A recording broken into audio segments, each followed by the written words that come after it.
दरअसल अब पूरे देश में कोरोना का विकराल रूप देख रहा है और डॉक्टर अस्पताल से लेकर मरीजों के रिश्तेदारों तक खुद को लाचार महसूस कर रहे हैं।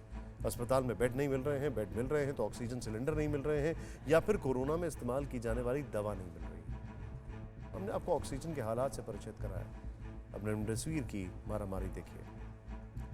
ये गुजरात का सूरत शहर है और यहाँ पर रेमडेसिविर की भारी किल्लत है। मरीजों के परिजन एक रात पहले से लाइन लगा रहे हैं ताकि उन्हें रेमडेसिविर का कम से कम एक इंजेक्शन मिल जाए।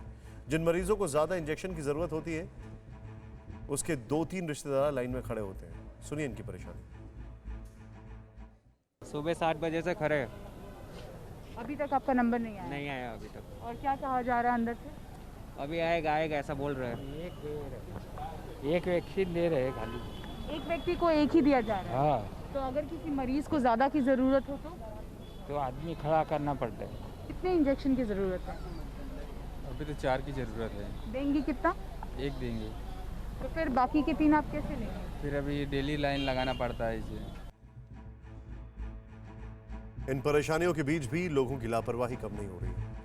उत्तर प्रदेश सरकार ने प्रदेश में सख्ती बढ़ा दी है। पूरे उत्तर प्रदेश में रविवार को वीकेंड लॉकडाउन लगाने का ऐलान किया गया है।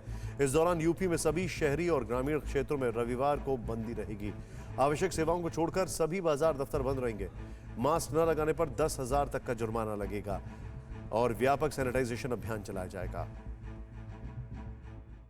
बिना मास्क लगाए न निकलें। अभी तक मास्क न लगाने पर 500 रुपए के जुर्माने की व्यवस्था थी, जिसे संशोधित करके पहली बार यदि आप बिना मास्क लगाए देखे जाते हैं, अगर आपकी चेकिंग होती है, आपने मास्क नहीं लगाया है, तो पहली बार में 1,000 रुपया का जुर्माना होगा। और उसके बाद से अगर आप पहली बार के बाद फिर आप बिना मास्क के घूमते हुए पाए जाएंगे तो उसके बाद आपको हर बार 10,000 रुपए तक का जुर्माना भरना पड़ सकता है। हालांकि इन तमाम सख्त फैसलों की वजह बढ़ता कोरोना मीटर है। कोरोना जिस तरह से भारत में पैर पसार रहा है उसे देखते हुए लोगों के दिल में एक सवाल उठने लगा है कि कहीं देश में लॉकडाउन तो नहीं लगने वाला है। इस सवाल का जवाब तो आने वाले वक्त में मिलेगा, लेकिन लॉकडाउन के डर से डरने प्रवासी मजदूरों के पलायन पिछले 24 घंटे में तेजी से बढ़ा दिया है।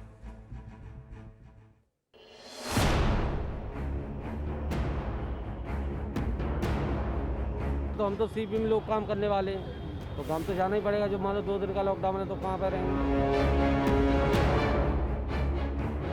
पिछली बार हम इतनी तंगी आ गई थी, 3 महीने लक्कड़ ढूंढ ढूंढ के टिक्कड़ बना के खाए थे।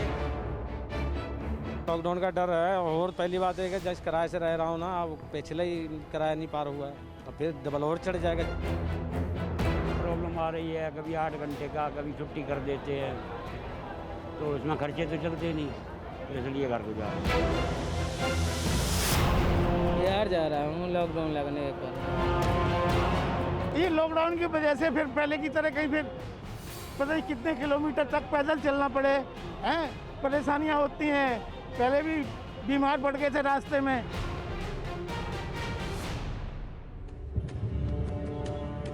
दिल्ली, मुंबई, इंदौर, भोपाल, सूरत, झांसी, चंडीगढ़, अब तो देश के हर छोटे बड़े शहरों से ना जाने कितने अनगिनत नाम, ना जाने कितने अनजाने चेहरे अपने गांव और घर की ओर लौट पड़े हैं। इनमें महिलाएं हैं, बच्चे हैं, बुजुर्ग हैं, युवा हैं और सैकड़ों हजारों की ये भीड़ है जो हर हाल में, हर हालात में घर पहुंचने को बेताब हैं। ऐसी ही तस्वीरें पिछले साल भी आई थीं, जिसकी टीस आज तक रूह को झकझोरती है। पलायन और दुर्दशा की ऐसी ही तस्वीर आज फिर अंदर तक सिहरा रही है। राजधानी दिल्ली के रेलवे स्टेशन और आनंद विहार बस अड्डे पर अपने गांव की ओर लौट रहे लोगों की भीड़ लगातार इकट्ठा हो रही है। इन्हें ना तो कोरोना वायरस की परवाह है और ना ही 2 गज की दूरी की। फिलहाल मौजूद हूँ मैं आनंद विहार बस अड्डे पे। मेरे चारों तरफ अगर आप देखें तो हर तरफ भीड़ ही भीड़ है। तमाम लोग जो दिल्ली में रहते हैं या दिल्ली के आसपास के इलाकों में रहते हैं, सभी अपने सामान के साथ, अपने बैग्स के साथ वापस जा रहे हैं। दिल्ली से बिहार और उत्तर प्रदेश पलायन कर रहे लोगों को डर है कि अभी वीकेंड लॉकडाउन ही लगा है, कल को अगर संपूर्ण लॉकडाउन लगा तो दाने दाने को मोहताज हो जाएंगे, जैसा पिछली बार हुआ था। यही डर उन्हें जबरन घर लौटने के लिए मजबूर कर रहा है। हालांकि इस पलायन की एक अलग हकीकत भी है। जब हमारे रिपोर्टर ने इनसे वजह जानने की कोशिश की तो पता लगा कि एक तरफ लॉकडाउन का डर है तो दूसरी तरफ उत्तर प्रदेश में होने वाले पंचायत चुनाव भी, जिसने बसों में भीड़ बढ़ा दी है और कोरोना को सुपर स्प्रेडर बना दिया है।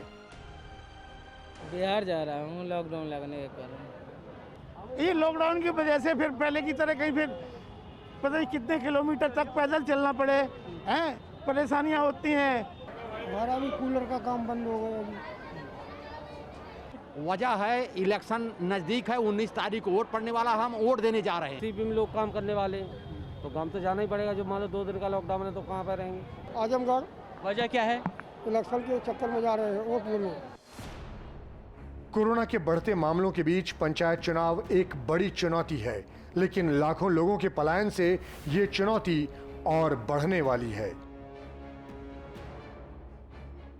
क्योंकि मुंबई के लोकमान्य तिलक टर्मिनस पर प्रवासी मजदूरों की भीड़ कम नहीं हो रही। उत्तर प्रदेश और बिहार जाने के लिए मजदूर लगातार स्टेशन पर पहुंच रहे हैं। न इनके पास कोई रिजर्वेशन टिकट है और न ही पैसे। गिने चुने लोगों के पास ये टिकट हैं जिन्हें सफर करने की इजाजत मिल रही है। बाकी बचे प्रवासी कई दिनों से इस आस में बैठे हैं कि शायद कोई रास्ता निकल आए। अड़ी सोमवार से शुक्रवार शाम 6 बजे सिर्फ TV9 भारतवर्ष पर।